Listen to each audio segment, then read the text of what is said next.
Hey there, and welcome back. Thanks for joining us for another deep dive. Good to be here. So, today we're plunging into something pretty critical for the UK's future, this idea of investing in electric vehicle battery plants, gigafactories, and how that might really spark a jobs boom. Yeah, we've been looking through quite a bit of material, the battery supply chain tracker, regional reports, workforce stuff. Exactly. And our mission really is to kind of unpack all that, look at the numbers, the challenges, and try to figure out what's most important for you to understand about this potential wave of new jobs. And it's fascinating because, it's more than just swapping petrol cars for electric ones. It's fundamentally about building a whole new industrial base here. Right, creating value domestically. Okay, so maybe let's set the scene a bit first. What exactly are these gigafactories? Why all the buzz? Well, at their core, they're huge. I mean, really huge. Factories making lithium-ion battery packs for EVs Hmm. on a massive scale. That's the giga part, gigawatt hours of capacity. Hmm. And as we phase out combustion engines, the demand is just, well, exploding. So for the UK, building them here is partly about supply security. So strategic as much as environmental. But precisely. Hmm. It's like laying a new cornerstone for UK manufacturing. And these plants, they need a whole ecosystem around them. The source is called a value chain. Value chain meaning. Everything from getting the raw minerals, processing them, making components, software, logistics, even recycling at the end. It's big. And that's where the jobs come in. The big number we keep seeing, like from the battery supply chain tracker, is what, up to 18,000 new jobs by 2030? Well, that's the central projection, yeah. Yeah. It's based on investments already announced, think British Foresight, envision AESC expanding up in Sunderland, plus the expected EV demand. So actual projects happening now. Right. Combine that with the sheer number of EVs we'll need, and yeah, 18,000 starts to look achievable. If Things we're- go right. Is that purely factory floor jobs, though? No, and that's really crucial. The sources stress this. It includes direct and indirect jobs. So, yes, factory workers, engineers, technicians, But also, but also folks in mining, refining, electronics, transport, software, even catering and security on site. It casts a really wide net. But the sources also say the UK is playing catch-up. Are we really on pace for that 18,000? Well, we are definitely behind some others, like Germany or China. They started earlier. Hitting that target means we need to speed up the current plans and, importantly, secure more investment. The potential's there, but momentum is key.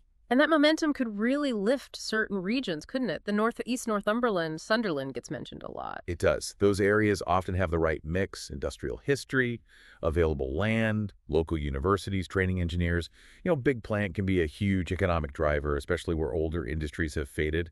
Fits the whole leveling up idea. So genuine potential to help bridge that north-south divide. The potential is strong, yes, but the sources are pretty clear. It needs more than just the factory building. You need investment in transport, housing, local colleges, the whole support system. Otherwise, it won't stick. Okay, makes sense. So what are the main hurdles then? What could stop this from happening? A few big ones get flagged up consistently. Skills are a major bottleneck. Just finding enough people trained in battery tech. Engineers, technicians, operators. The right people with the right training. Exactly. Then there's policy inconsistency. Investors hate uncertainty, so chopping and changing government support or timelines isn't helpful. Like delays in grants or planning permission. Yeah, things like that. Right. Planning for these massive sites can get bogged down. And energy costs, that's another huge one. Right, I've seen that. They use a lot of power. An incredible amount. So UK electricity costs being high is a factor. Plus, you physically need major grid upgrades to reliably power these things affordably. And, of course, getting the raw materials, like lithium. That's a whole global challenge in itself. Recycling helps, but that needs building up too. Let's dig into the skills bit more. What kind of training are we talking about? It's a mix. We need more vocational courses, proper apprenticeships focused on battery tech. Also, crucially, upskilling people from, say, the traditional auto sector. Their skills are often transferable. So retraining existing workers. Yes, alongside training new ones. We're seeing universities and colleges starting to partner with the industry on specific programs, which is good. And it's not just PhD engineers, right? Or far from it. You need skilled machine operators, quality control people, logistics experts, IT, cybersecurity for the plant systems, a whole range. And sources do say young people are getting interested, seeing it as working in a green, future-focused industry. So fast forward to 2030, what's the optimistic view from the sources? The optimistic take is, maybe 3 or more big gigafactories are running or being built. The UK supply chain is much stronger, tens of thousands employed, maybe even innovation hubs here, working on next-gen stuff like solid-state batteries or better recycling. Okay, and if you had to pinpoint the one thing, the absolute key factor needed to make that happen, according to the sources. It overwhelmingly comes down to policy certainty. Simple as that, really. Policy certainty. Yeah. Industry needs to see a clear, stable, long-term commitment from government. That means reliable financial support, smoother planning processes, real investment in skills, and grid infrastructure. If that's solid, the private investment is much more likely to flow. That really does sound like the linchpin for everything else.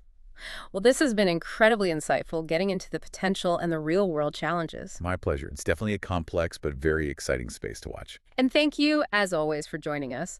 Here's something to maybe chew on, based on what we've discussed.